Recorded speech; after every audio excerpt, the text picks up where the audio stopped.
From now on, I'm going to live with my mom, so you don't need to come back.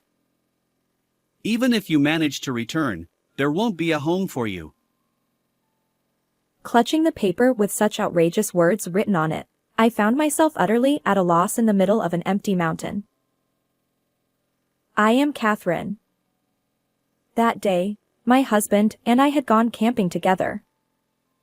We were enjoying our time alone as a couple for the first time in a while, but it was short-lived.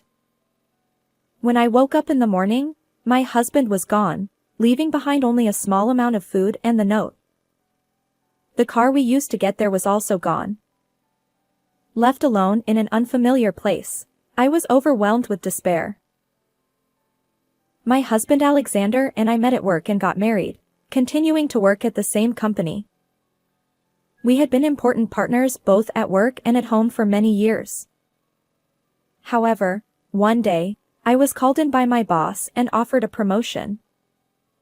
I was genuinely happy because I loved my job, but after that, my husband's attitude changed drastically. At work, he completely ignored me, and at home, he constantly hurled insults at me. Don't get cocky just because you got a promotion. You can't do any decent work without me. That's not true. I'm just working hard. What? Are you saying I'm incompetent? Unable to bear the relentless verbal abuse, I looked to my mother-in-law Nancy, who lived with us, for help. Nancy. But even seeing this, my mother-in-law didn't scold her son or say anything.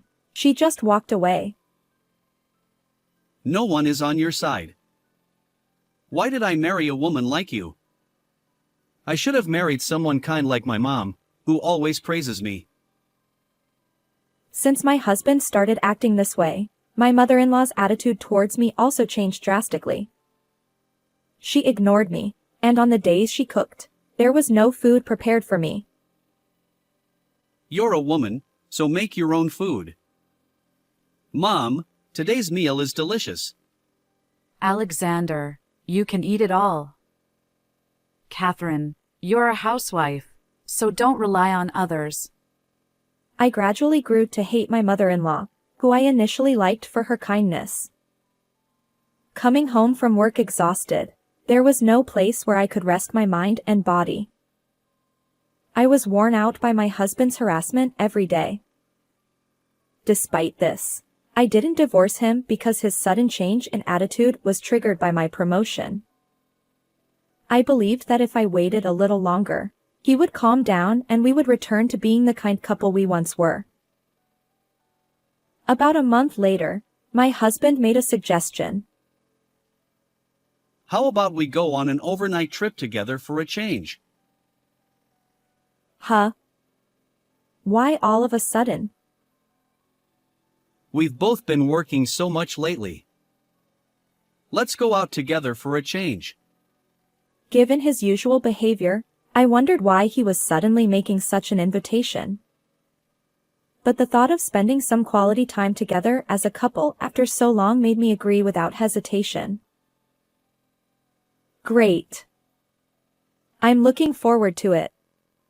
From that day on, the harassment stopped completely. At first, I was suspicious, but seeing his behavior afterward, I believed he had genuinely invited me to show his appreciation. Surely, he's turned over a new leaf. He's back to being the man I loved, I thought. Planning the camping trip with him was so enjoyable that the previously unbearable time at home became a source of comfort. Little did I know how wrong I was. A few days later, we took a day off during the week and went to a campsite deep in the lush mountain. Since it was a weekday, there were no other guests, and after the manager checked us in, we had the place entirely to ourselves. I was thrilled and excited. This is my first time camping. The air is so fresh. Sometimes it's good to forget about everyday life and spend some relaxing time like this. You've been tired from work lately, right? Make sure to let nature heal you. There's no one else here today, so we can relax without worrying about others. It seemed like he was being considerate of me, who had just been promoted. He even ground coffee beans and made coffee for me. Coffee tasted so much better in such a beautiful setting. Everything about my first camping experience was fun.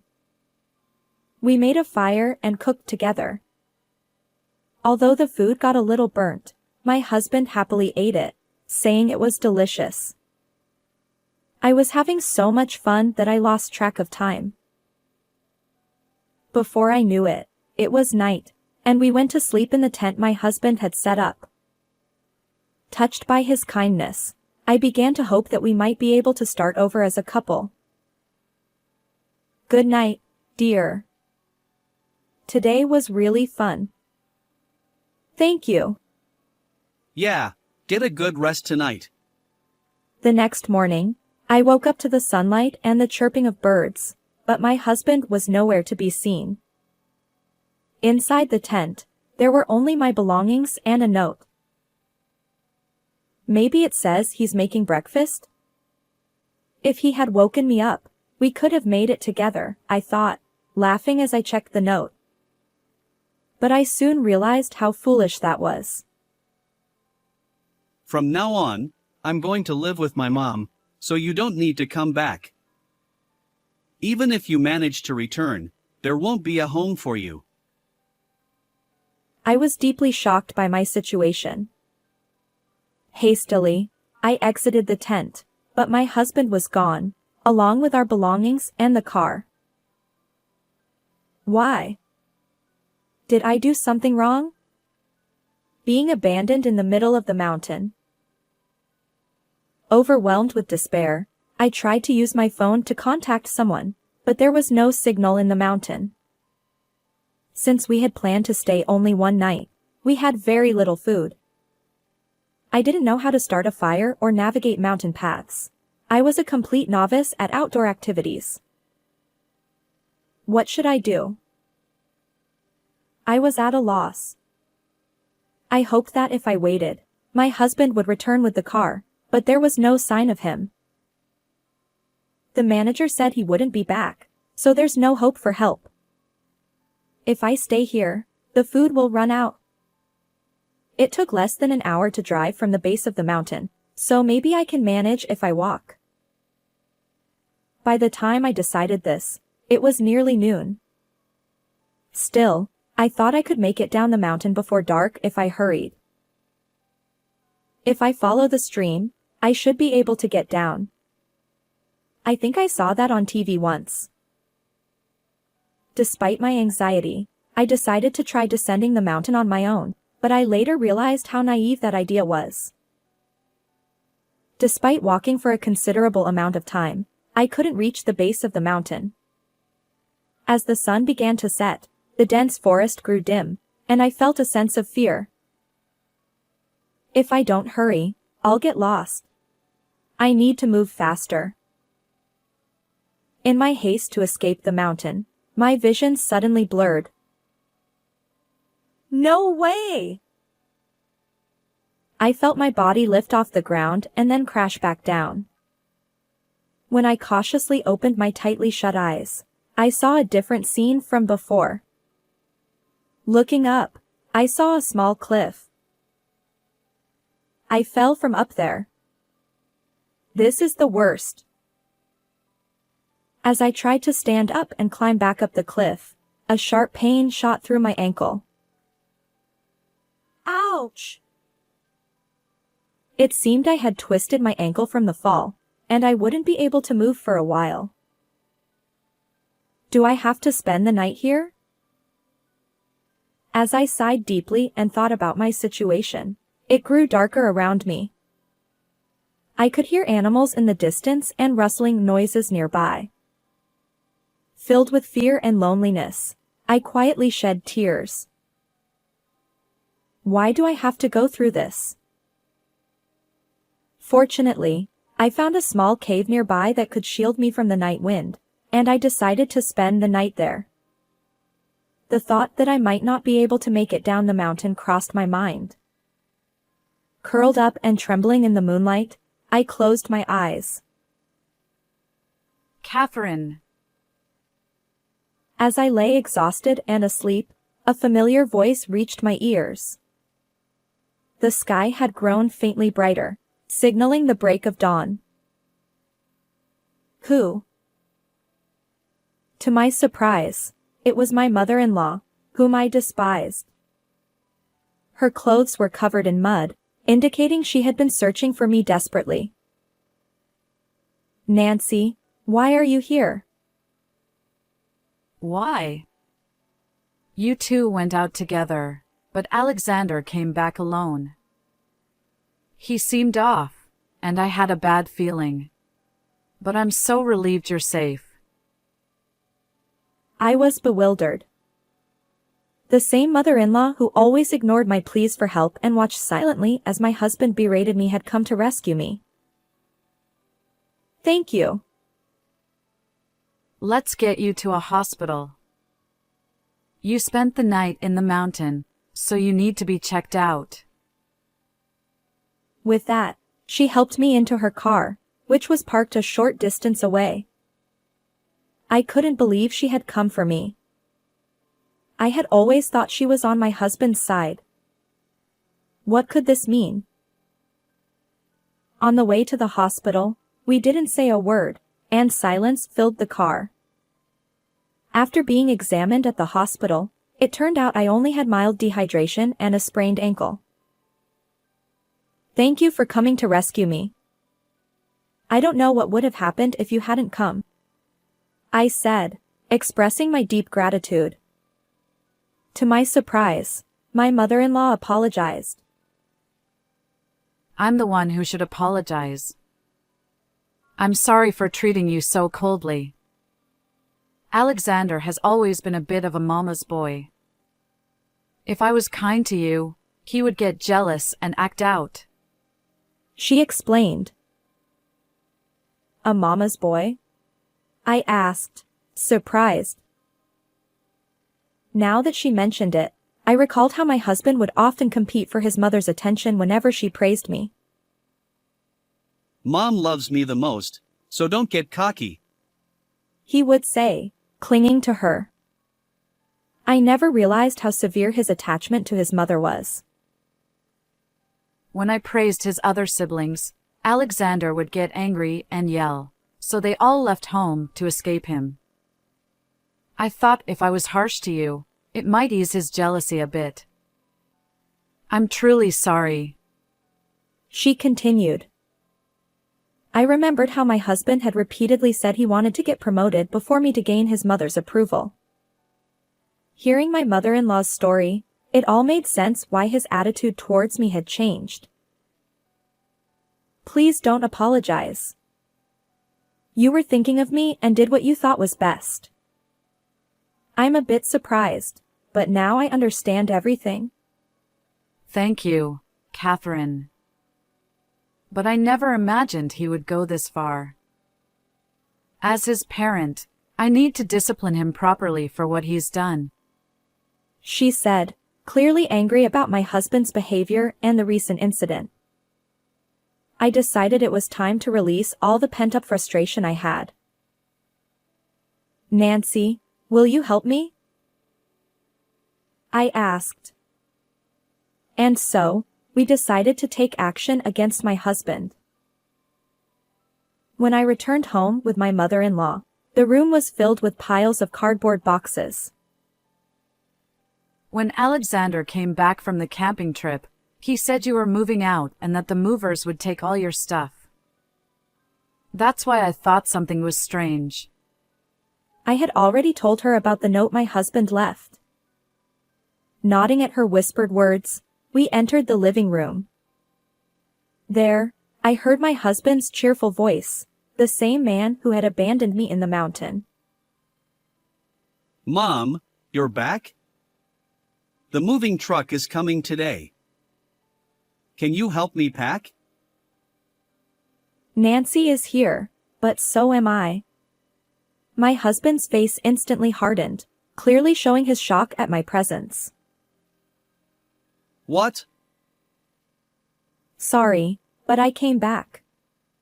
I went to the mountain to get her. How dare you leave me there? You mama's boy. Do you realize what could have happened? I felt all my pent-up emotions overflow. But my husband, who had been surprised a moment ago, now glared at me. I told you not to come back, didn't I? Sorry, but I've packed your things. There's no place for you in this house anymore.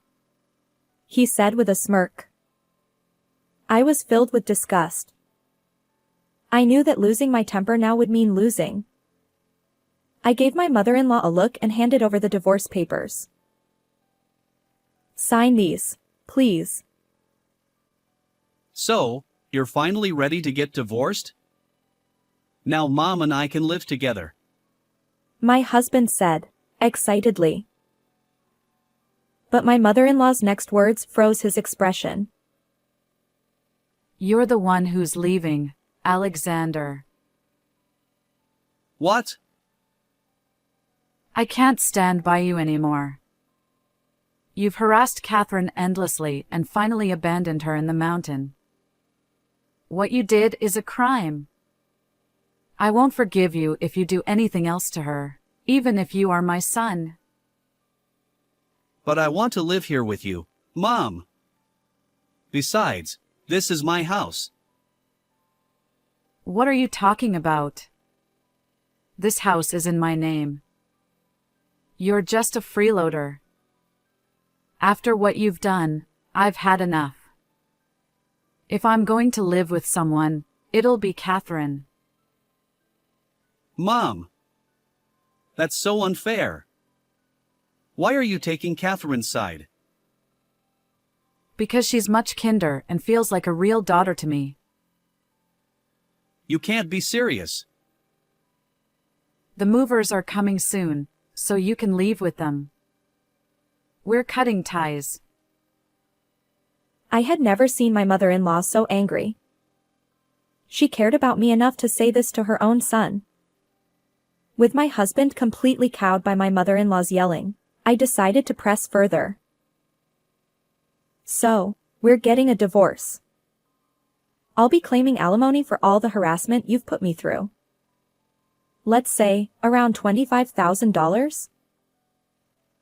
On top of being disowned by his mother, my husband's spirits sank even further at the mention of alimony. Just then, the movers arrived. Leave everything in those boxes as is. Please take everything from this room. My mother-in-law instructed. Wait a minute. Those are my things. My husband protested. Be quiet. She snapped, cutting him off. I was a bit surprised by her sternness but felt a sense of relief. Please, give me a break. My husband pleaded. Let me know once you've found a place to move to. Mom, I'm sorry. I'll be nicer to her from now on. He begged. It's too late for that. Well then, goodbye, Alexander.